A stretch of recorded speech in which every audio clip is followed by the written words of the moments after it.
You wake to the sound of chains, not thunder, not wind, but cold iron whispering across stone.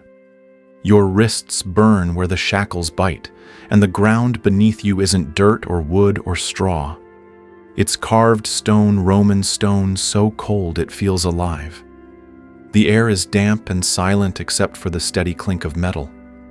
You try to move, but pain reminds you this is real. 3 days ago, you were chasing goats through green Celtic hills, laughing as your mother ground grain beneath the open sky. 3 days ago, your name still meant something. Now that name is gone, swallowed the moment they tore you from your hut, branded you with silence, and fed you into a system built to erase. You don't understand the language the man speaks as he inspects you, but you recognize the tone. It's the same voice your father once used at market weighing a sheep.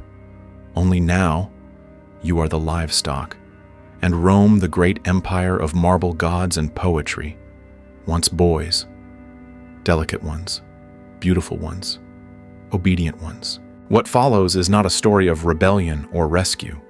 It is something far more disturbing, a story of adaptation, of how a child learns to survive when every part of his body, mind, and soul is rewired to serve the pleasure of someone else, and how that transformation is so complete he begins to forget he was ever free. You don't remember falling asleep. You only remember waking up cold, shackled, and afraid. The stone beneath your body is so unforgiving it feels like it's trying to erase you. Your limbs are stiff, your mouth dry, and when you try to lift your head, the iron around your neck tugs you back down. For a moment you wonder if this is death, but no death would be quieter. This place breathes. Somewhere in the dark, someone else is crying, a muffled sound like an injured animal. The chains rattle again, and then you remember. The village, the smoke, the men on horseback who didn't speak your language but didn't need to. They came through your home like a storm, hands grabbing feet, kicking voices, barking commands that didn't care who you were. Your name was Kais, the same name your father bore, and his father before him, a name spoken in love, in warning, in joy. But that name is already gone. In its place is silence, inventory, property, something to be examined, priced, and sold. You were dragged from your family's hut without shoes, your mother screaming until someone struck her. The last thing you saw of her was her hand reaching for you, blood on her knuckles, hair falling loose, voice breaking. Now, in this stone chamber, you understand. You are not a boy. You are not even a prisoner. You are a product. And the men who examine you now do not see fear in your eyes or pain in your limbs. They see features, angles, marketability. One of them runs his fingers through your hair like he's feeling fabric at a stall. The other lifts your chin, tilts your face toward the light, nods in approval. This one will do well, he mutters in Latin, a language you don't speak but somehow understand. Golden hair, good bones, young enough to mold, and with that the past dies. The village fades, your mother's voice dissolves, and you enter a world where your value will be measured not in years or dreams but in desirability. The journey to Rome does not begin with footsteps, it begins with forgetting. You are packed into a wooden cart with other boys, knees pressed to ribs, the scent of fear thick in the air. No one speaks at first. Some are too stunned to cry. Others sob without pause until their voices rasp into silence. You try not to look at them because their eyes reflect what you're afraid to admit: there is no going back. The wheels grind over stone roads while your memories dissolve mile by mile. Food comes in scraps. Water, if it comes, is warm and metallic. You sleep when your body collapses, waking only to vomit or shift as someone else pisses near you. And yet the most terrifying part is not the filth. It's the way some boys begin to adapt. One of them mimics the guards, repeating Latin words with cartoonish cheer. Another offers to clean the wagon with his tunic, hoping for praise. You don't understand how they do it, how they already know what will be expected of them. But deep down, you envy their certainty. When the city walls finally rise in the distance, it doesn't feel like arrival. It feels like judgment. Rome is massive, bigger than anything you imagined. Marble pillars, gilded statues, and streets that echo with hundreds of footsteps. You expect chaos. Instead, you find something worse: order. The slave market is not a shouting match. It is a machine. The boys are led in rows. Some are bathed, perfumed, dressed in pristine white tunics. Others, older, less refined, are sorted elsewhere. You are herded toward the building labeled Delicati. The name means nothing to you yet, but the way the guards handle you gently, almost reverently, sends ice through your spine. You are not being prepared for labor. You are being prepared for something far more refined. A man with rings on every finger walks by and gestures toward you with a slight nod. Another takes notes on a wax tablet. The torchlight flickers. The room smells of lavender. And you realize this is not a market. This is an audition. They strip you bare without ceremony, as if your body is no longer yours but public property to be evaluated. You stand on a raised platform trembling under the flickering torchlight, while buyers circle below like wolves in fine robes. They speak in Latin Greek, sometimes broken Celtic, as if tossing a scrap of your old world back at you just to see if you'll flinch. One man grips your jaw and pries your mouth open, checking your teeth like your livestock. Another drags his fingers down your back, muttering about symmetry and skin tone. None of them speak to you. They speak around you, over you, through you. You are no longer someone to be acknowledged. You are something to be priced. Excellent coloring, one of them says, tapping your thigh with a gold-tipped stylus. And the bone structure, look at the cheekbones. He'll age beautifully. The word beautifully lands like a slap. You don't want to be beautiful, you want to go home. But you don't even know where home is anymore. Then comes Marcus Lucalis. He doesn't shout or boast. He observes you with a collector's eye the way someone might study a rare sculpture. He lifts your arm, turns your face toward the firelight, studies your posture in silence. He's not looking for defiance or personality. He's looking for compliance disguised as grace. How old, he asks the dealer, though he clearly already knows. 12, maybe 13, the man replies. Young enough to train, old enough to be interesting. He'll hold value for at least 5 years. You understand enough Latin now to catch the most horrifying word replacement. The conversation continues as if you aren't standing there naked and listening to your future being bartered like a pair of sandals. Finally, Marcus nods. The wax tablet is stamped. The money changes hands. And just like that, you are his. Not his responsibility, not his ward, his property. The moment the ink dries, your life narrows to a single reality: whatever he wants, whenever he wants it, however he wants it, you will provide. The villa is unlike anything you've ever seen: sprawling gardens perfumed with jasmine floors of polished marble that shimmer like still water, and painted walls alive with scenes from myths you barely recognize. Every surface gleams, every corner whispers wealth. But beneath the beauty, you feel the trap. The villa is not a home. It's a stage, a gilded cage dressed as paradise. You are escorted inside by a man named Alexandros, an older slave with smooth manners and eyes that never quite meet yours. He speaks softly, efficiently, as if reciting a memorized script. You'll be living here now. You'll be educated, cared for, refined. His voice is calm, almost kind. But there's no warmth. Only professionalism, like a tailor measuring fabric. He doesn't ask if you're frightened. He doesn't pretend you have a choice. The master enjoys conversation, he continues. You'll study poetry, philosophy, arithmetic. He values elegance of thought. You don't know what any of this means, but you nod. What else is there to do? That night you sleep on linen sheets soaked with rose water. The bed is too soft. The silence too loud. You miss the scratchy wool blankets of home the way your mother used to hum as she stirred the fire. But you don't allow yourself to remember for long. Morning comes, and training begins. Alexandros outlines your schedule with surgical precision: Latin lessons at dawn, followed by Greek recitation, then hours spent learning how to walk, how to sit, how to tilt your head just enough to appear submissive without seeming broken. You are corrected for everything: posture, breath, eye contact. Even your silence must be the right kind. Lunch is small and colorless, your diet carefully monitored. No muscle gain, no roughness. You are to remain soft, youthful, and smooth. The villa isn't just a residence. It's a factory for crafting desire. Every detail, the oil in your bath, the angle of your haircut, the slope of your voice, is calculated to satisfy one man's aesthetic.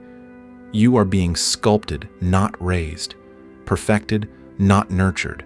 And every time Alexandros says the master, you understand that you are being groomed not for service, but for display. Your transformation begins quietly, not with whips or chains, but with the slow erosion of who you used to be. The first thing they take is your name. Kais is never spoken again. From now on, you are Ganymede, a name chosen not for its meaning to you, but for its symbolism to him. Ganymede, the beautiful boy stolen by Zeus to serve on Mount Olympus. A myth turned method, a legend twisted into a training manual. Alexandros says it softly like it's a compliment, a name worthy of your role. Your memories are dismissed as irrelevant childish fantasies. When you ask about your mother, you are corrected. You were dreaming, he says. This is the world that matters now. And slowly you begin to believe it. You eat food laced with herbs meant to delay puberty. Oils are massaged into your skin twice a day to preserve its softness. Your voice is monitored. If it deepens, you're taught to raise your pitch when speaking. Your reflection becomes unfamiliar. You are still a boy, but only in function. In purpose, you are something else entirely. A curated presence, an ornament, a possession designed to remain perfect for as long as possible. The physical training is strange, less about strength, more about control.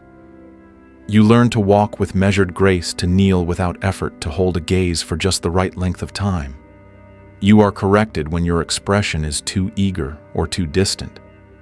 Even emotion becomes a performance. Sadness must look poetic, fear must seem delicate, and joy must never feel too real. But it's the psychological conditioning that cuts deepest. You are praised when you submit, ignored when you resist.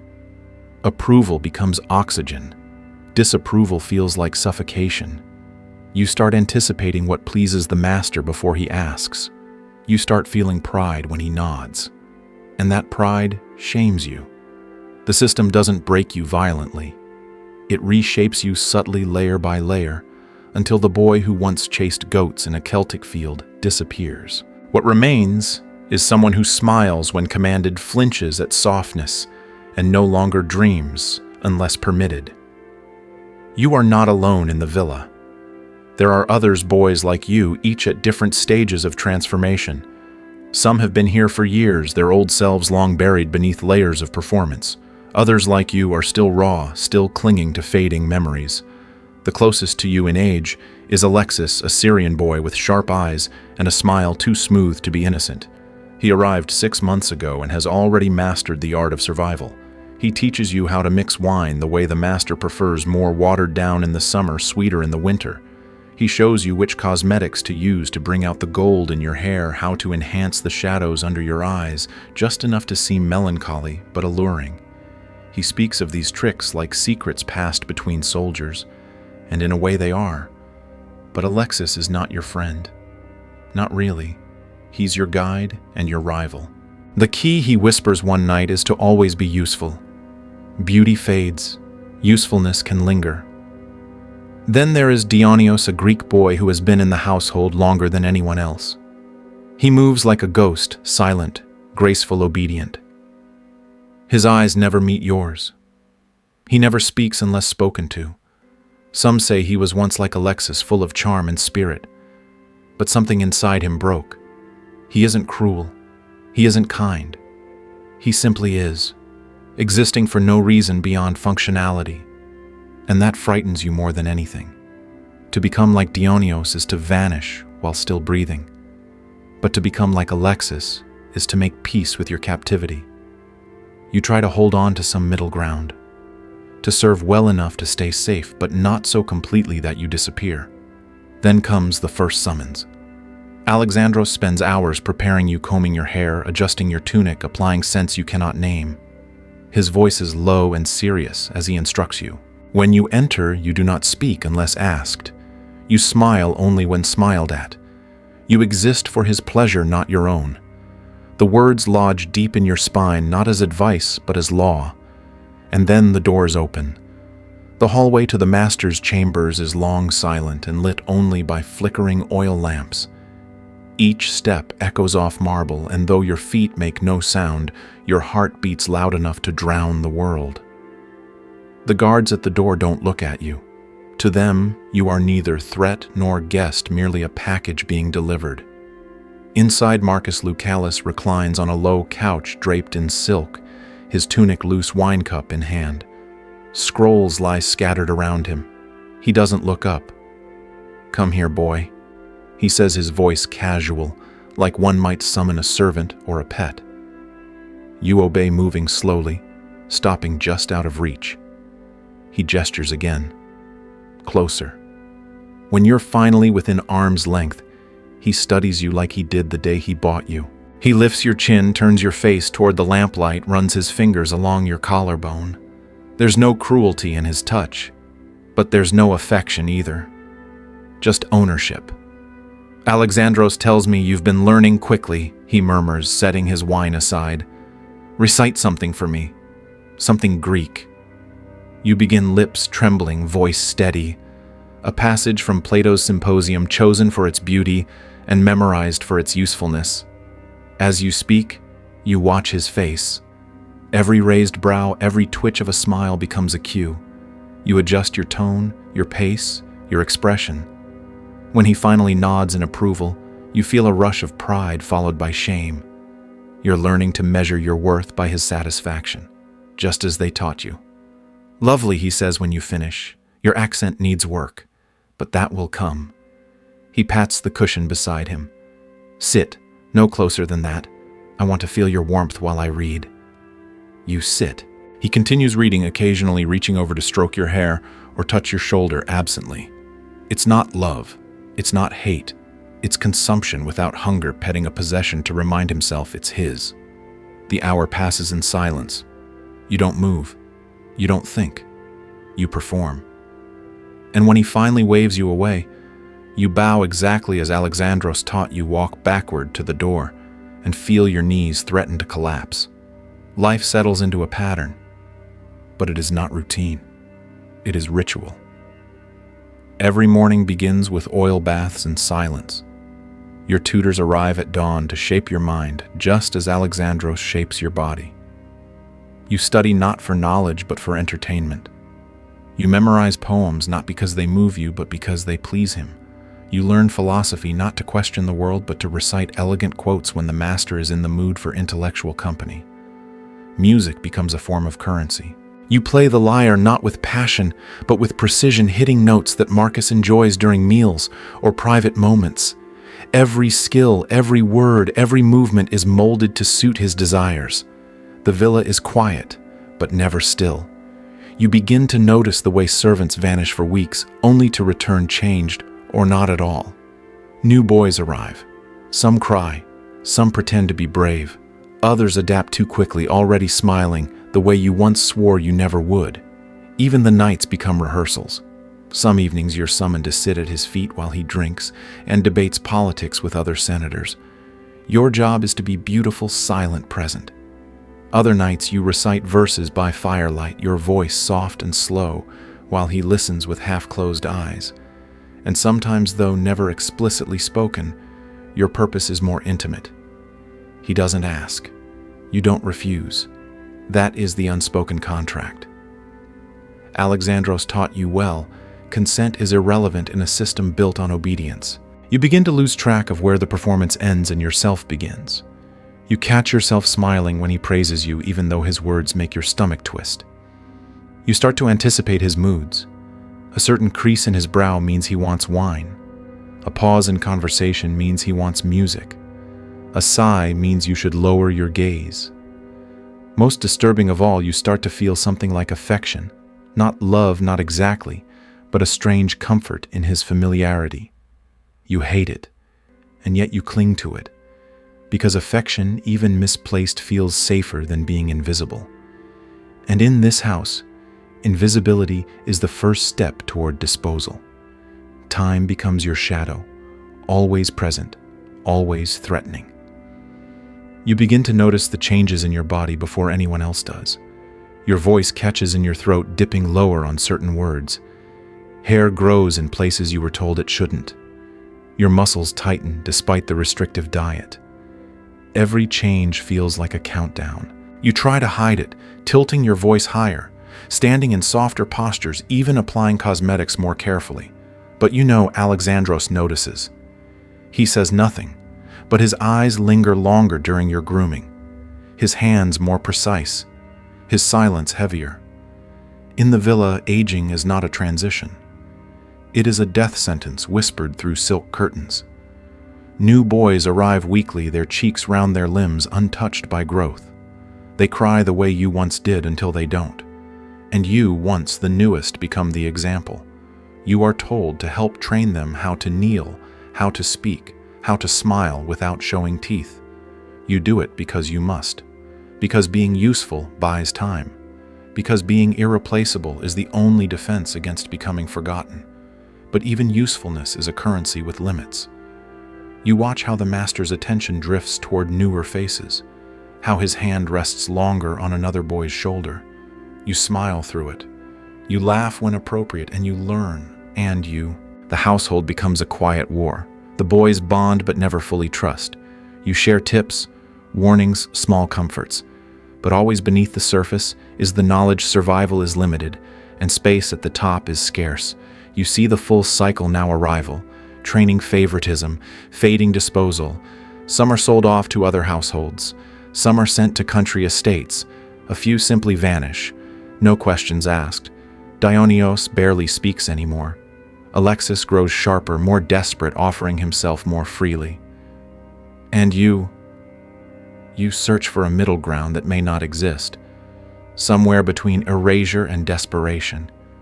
You tell yourself you'll leave on your own terms, that you won't disappear like the others.